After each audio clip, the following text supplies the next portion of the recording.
Before we begin, I do want to thank just a couple people real quick. I want to thank our president, Dr. Rudd, who has given us tremendous support since he's been in office and throughout recruiting.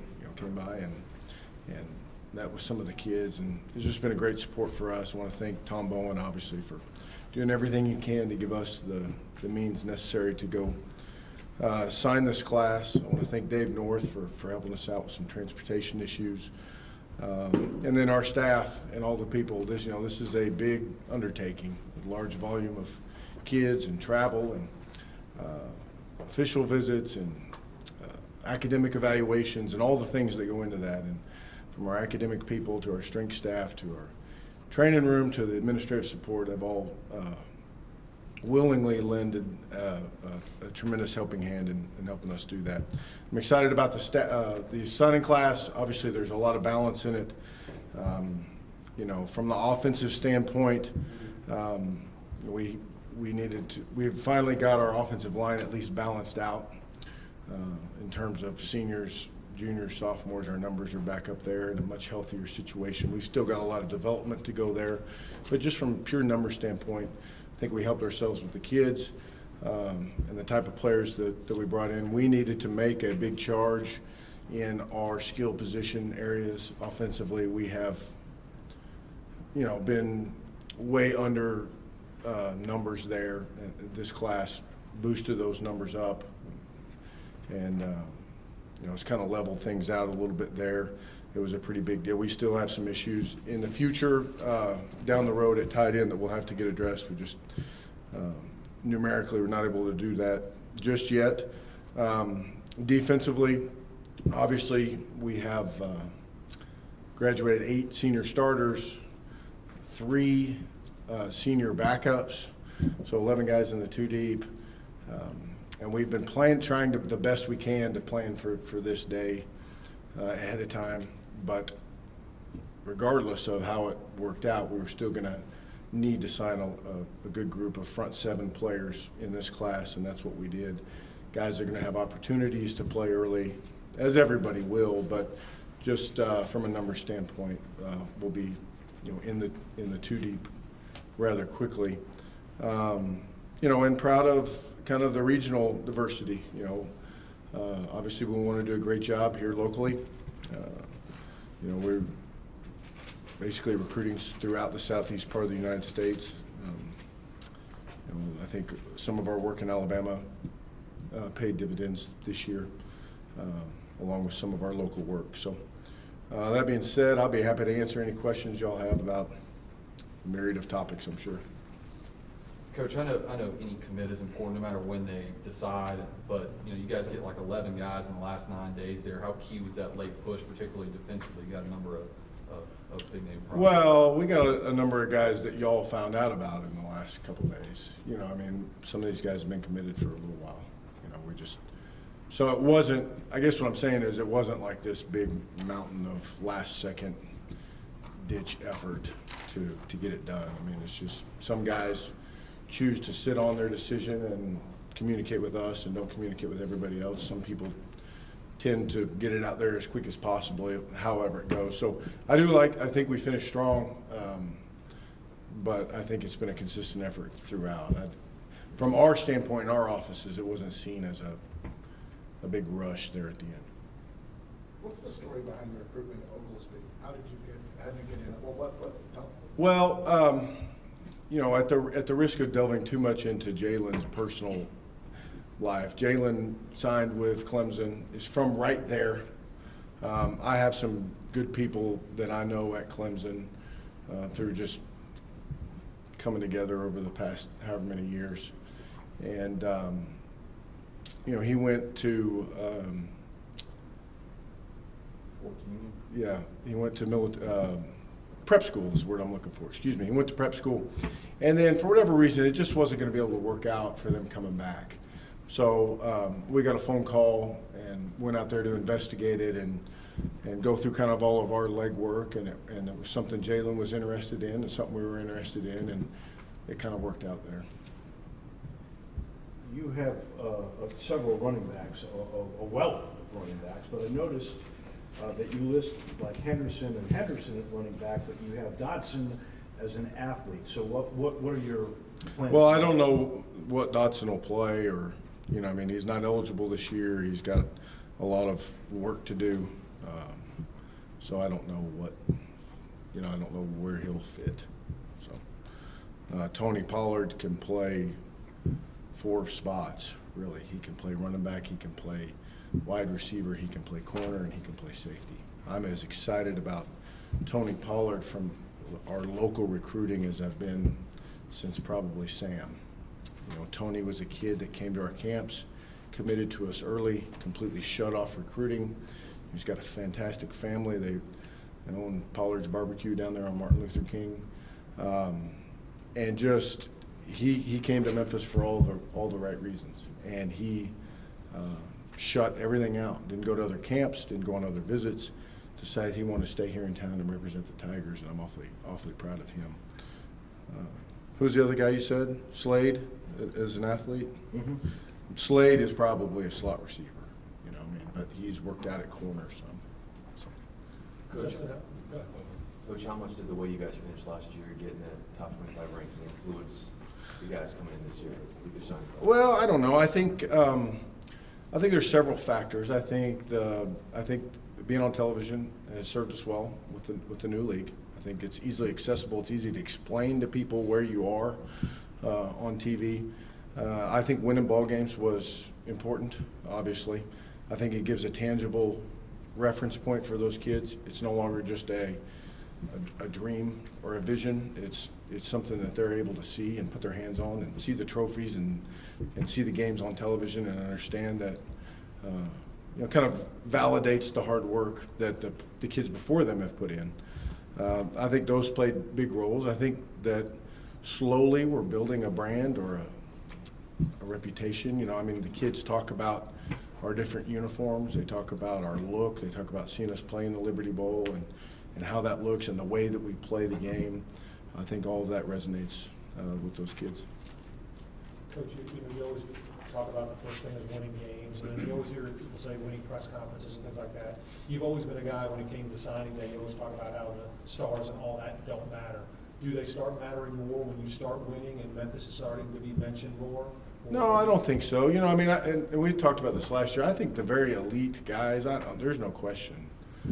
I mean, the very cream of the crop. I mean, you know, the guys that anybody can tell are big-time football players. Those are one thing, and those aren't all slam dunks. But when you get down below that, there's a lot of similar people, a lot of similar kids, and a lot of different dynamics that make kids good football players. And you know, that's by and large where we've lived in.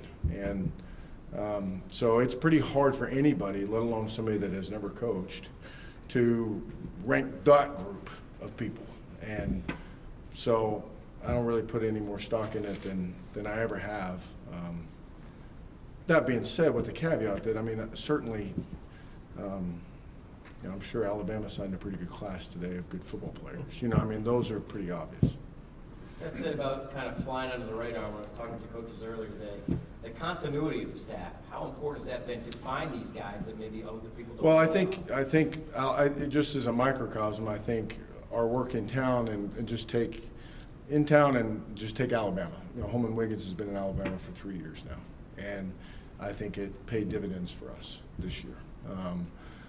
Same thing in town. Coach Dickey and Coach Scott have been in town doing a fantastic job, and I think it paid dividends for some continuity there. You're always going to have coaching turnover. It's part of the business. You know, those things happen. But there are times when it can pay dividends, when you've got the same guy in the same spot continue to develop those relationships. Do you expect Ryan Mack to have an immediate impact? I think he certainly has that opportunity. You know, that's a reason that we brought him here, is we felt like it may give us an opportunity to not have to put a guy in before he's ready. I don't know. We'll see how it all goes. But obviously there was a reason, a need there, and also a comfort level with him and the way he approaches things.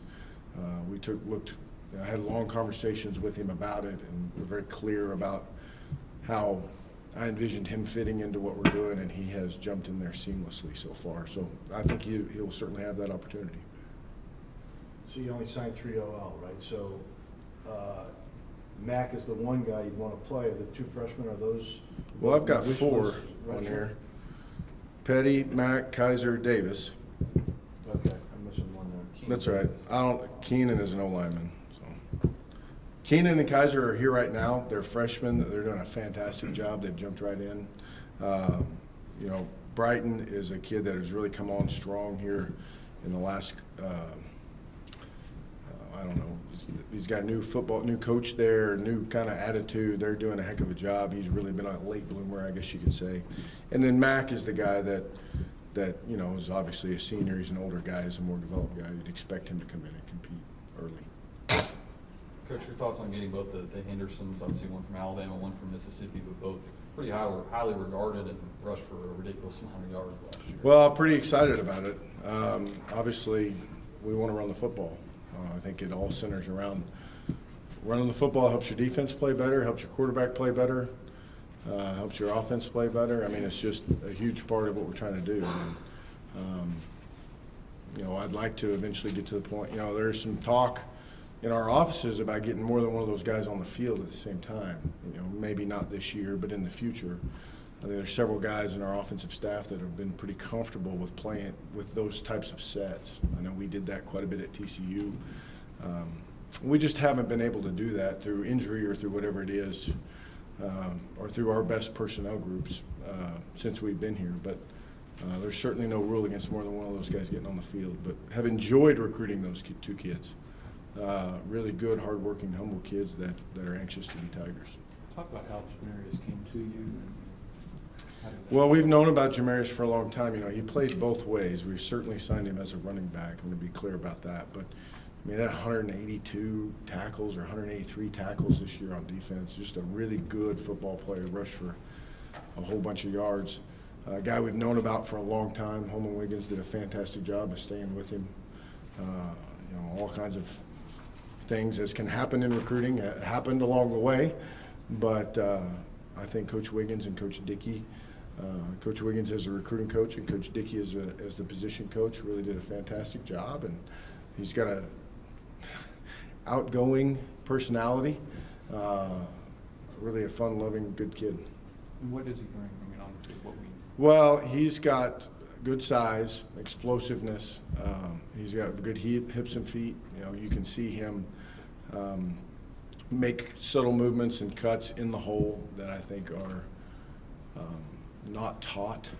I mean, I think they're more instinctive, an instinctive player that has been highly productive. And in my opinion, and we'll see when he gets here, and he seems to really enjoy and have a great passion for playing the game. He rolls out there, and he hardly ever came off the field in high school, and just likes playing ball. Coach, did the recruiting pitch change a little bit this year? Because over the last couple of years, you told us how you're trying to get the numbers up, but now, you know, maybe the promise of early playing time, while it still may be here, like you mentioned with your running backs, you got a stable of running backs now, or maybe, you know, you're gonna have to come in here and maybe it might take you. Did the recruiting pitch change a little bit because of the success of the program? Well, we don't. First of all, we make sure everybody understands that there's going to be a fantastic opportunity, and it's up to them to do with it as they wish. But you know, it always changes a little bit. Your dynamics of your team changed a little bit. So, you know, there's the roster's almost flipped now. I mean, it's almost like we're pretty young on defense and a little bit older offensively. You know, which has not been the case in our last couple of years. So. But as far as just the foundation of what we're trying to teach, to me the biggest thing is there's kind of what we alluded to earlier is a tangible difference. It's no longer just imagine what could happen. It's this did happen. Now let's do everything we can to continue it. Let's do everything we can to continue to stride forward. You had 5 guys from Alabama. Is that a new concentration for you, or did UAB's closing shop help out? No, I don't think so. I don't know. I hadn't thought of that, Dave, to be honest with you. Maybe it did. I don't know. I think it's mostly that Coach Wiggins, we didn't change anything, I guess is what I'm getting at. But he'd been there for 3 years now, and I think we reap the benefits of it. How many guys on this recruiting class do you expect to have like an immediate impact? If you were to say, I mean, it's kind of early. I don't know. They all have a lot of work to do.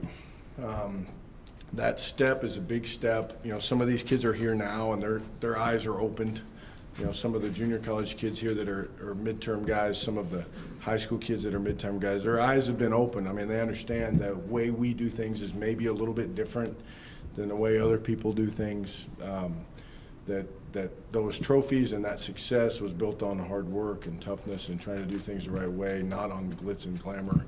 And so that's a transition for everybody. It's just different. And you know, how those guys handle that transition will determine how ready they are to play early. So it's very hard to judge that right now, you know, until you get them on campus and see how they learn and see how they really are physically, exactly how it's all going to play out. We ended up with Mark Batson as part of the class. What's your view, folks who leave, want to come back? You obviously don't want to be this sort of, well, if I wash out somewhere, I come back to Sure. Memphis. What's your... Perfectly, that's a good question. We evaluate every single one of them on a individual basis, on our needs, our availability, that sort of stuff. I can tell you we had numerous inquiries with the success we had from local kids wanting to come back home. Unfortunately, we weren't able to take many of them. But that's the way it is. And I know how we've taken the steps the last 3 years and with what type of kids and what we've had to do to get there, and we're going to continue that along. We're not going to change. So we'll evaluate every single one of them and see how the fit is and see if it works. But we're in no danger of wholesaling to that philosophy. Talked about Brady Davis and how you got this guy out of Starkey. Well, I think relationship was the first thing. He obviously has ties to the University of Memphis. His dad went to school here. He's got family in the area. And I think he wanted to play at Memphis. We offered him fairly early, but not before everybody else. You know, we wanted to make sure we did our due diligence and our evaluation. Watched him in the spring. Felt like he had a tremendous amount of talent and a lot of upside and had a chance to be a very, very good player. So through that, we offered and continued to develop that relationship. I think, you know, maybe the timing of everything fits out pretty well for him too. You know, if you look at Paxton and, you know, him, the way he played this year and having 2 years left and having some time to not be forced onto the field immediately, but having some time to learn and grow and get stronger. You know, I think the timing of quarterback recruiting is very important when you have a current incumbent starter. So I think that probably played a little factor into it. And then obviously us having some success, him seeing the beginnings of what we're trying to do offensively played into that. But I think it basically came down to he wanted to be here, and he you know, thought we could help him improve. I take it from your timing thing, he's a kid you do want a red shirt. Well, we'll see how all those goes. I mean, the true, you know, that again, I told him to go prepare and be ready to play, and then we'll see how it goes. But you know, I mean, it'd be hard to beat Paxton out right now, you know. And then we've talked to Brady about that. But if he does, he's going to play. So, Coach, overall, I mean, you kind of hit it earlier, but what position are you most impressed about bringing in right now? well, I think the future of the defensive line to me is a spot where, especially with the scheme that we play, that was pretty important. You know, we signed 2 lengthy defensive ends that I think have a chance to be very good players down the road, Khalil Johnson and Peyton Jones. Jared Gentry is an inside guy, a big kid, very explosive, another kid from Alabama that I think, given the opportunity to develop, has a chance to be a very explosive, good player. And then Emmanuel Cooper is one of my favorite guys that we've had at camp. Just an amazing story. Has really been faced with many adult responsibilities at a very young age. And he came to our camp and took the camp over. I mean, was immediately, he was like the Pied Piper. He was like the leader of all, the kids like followed him around at camp. And our football camp is not like a real fun thing. I mean, they go to work, you know. I mean, they're running through bags, they're doing drills. It's hot. I mean, it's a tough deal, and really showed great leadership skills there. But I'm encouraged by the future of the defensive line. In recruitment philosophy, Coach, do you focus more on talent, athleticism, or how they fit into what your on-field philosophy is? Well, I think you better take both into consideration. Too much of, like anything in life, too much of one and not enough of the other, whatever it is, whatever it is, can be bad. So we try and take all those things into consideration. You know, we try to, inform the kids of what our program's like, how we treat them, how we are around them, and then also what we're going to ask of them. And then, hopefully we find the right type of kid, because you want the kids to be here. I know this is common sense, but they're much better players in their fourth or fifth year than they are in their first or second. You need to develop the program, develop the kids. That's part of the reason we played so well defensively this year, is because we're all seniors. Those kids have all been through the reps, they've been through everything, and they knew exactly what to do in every situation. Justin, were there guys that you chose not to recruit this year that you looked at, considered that a couple of years ago you would have had to recruit? Were there guys far? that we chose not to recruit? Yeah, that even a couple of years ago you'd have been happy to have, but this time around you're like, we don't have to go that far down. We're above that now. I don't know about that. I don't know. I think we tried to evaluate each one of them, and I didn't ever think, well, what would we have done with this kid 2 years ago? I just tried to evaluate each one, or our staff tried to evaluate each one and make the best decision possible. It is a very difficult endeavor to evaluate and manage the number and try and get it all worked out. But I don't know if I'm dodging your question, but I didn't really think of it in those terms, I guess. I haven't really thought of it in those terms. How much tape? Do you watch a lot of tape? Well, we do ours just a tad different, but yeah, we do. The great thing now is it's so much more accessible than it used to be years ago. Everything's internet-based. So, we'll have, we've been doing it lately on juniors, but throughout the entire spring, we'll have early staff meetings where we'll comb through film upon film upon film of evaluation kids. And the film's only part of it. You can only ascertain so much. Live evaluation's fantastic. Camp evaluation's great. In-person evaluation, we try and ask people in the school or in the community about the kid, that sort of stuff. Can you really tell that much about the film? Because most of the time now, they put the film up and it's only going to be the best thing they've ever done. Well, that's why that's why it's only part of your evaluation. But yeah, you're right. It's little snippets of some person you don't know. So you've got to really delve in there and try and figure as much out about them as you can. What's your thoughts on how signing day has blown up over the years? It's kind of a circus day now. Well, I really respect a lot of the people, the high school coaches and the parents that try to make the decisions and do things the right way. The thing that I think people lose sight of is all those last minute things, and again, I'm not judging anybody, they affect other people. And I think that's the thing that gets lost in this, is there's only a finite number out there, and when those things happen, and I'm not in favor of somebody going someplace that they don't want to go, but when all those things happen, that affects somebody else too, their scholarship offer or their number. The whole world of recruiting is gotten pretty ridiculous. And if I was a high school coach, I think I would at times be pretty frustrated with it. If you have a big time player and basically all summer he's not there because he's going to all these invitation things and everybody's telling him how good he is, and there are a lot of times when he doesn't have a very good senior year, and it's really shorting that high school, and that's unfortunate part of it. But But there are a lot of things that you'd like to change or that you don't like, but it is what it is, and you got to make the best of it. Why is Coach, Pollard the guy who you're particularly excited about? What was it about a local kid there? What was the- I just, the way he's came to camp 2 years in a row, and he absolutely worked his tail off and wouldn't say a word. I think he is a very talented player that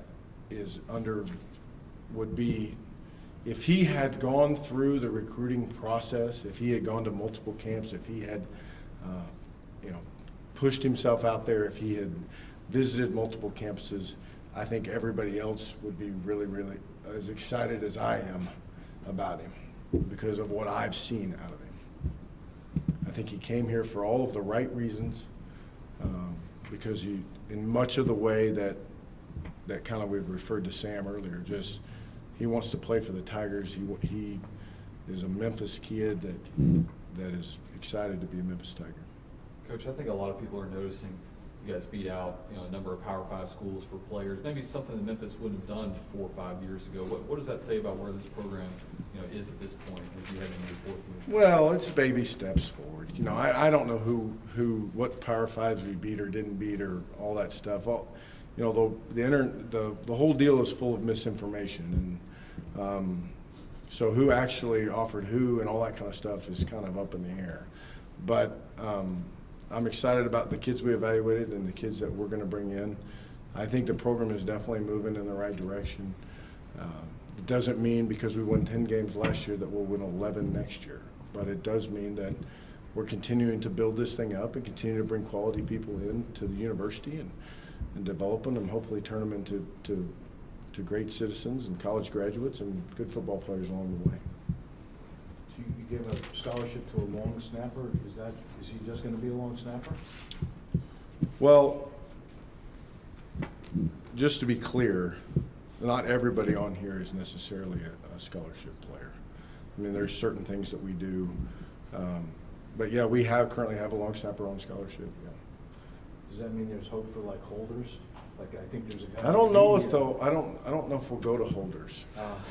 I just don't know. We do need. I'll tell you a brief story. Not that you guys care, but you do not want to play a season without a deep snapper. One of my first years in coaching, we were 2-9, and we lost 6 games while the punt team was on the field because we didn't have a snapper. That's frustrating. So you better have one because they're important. Doesn't mean you got to spend all your time with him, but you better have one.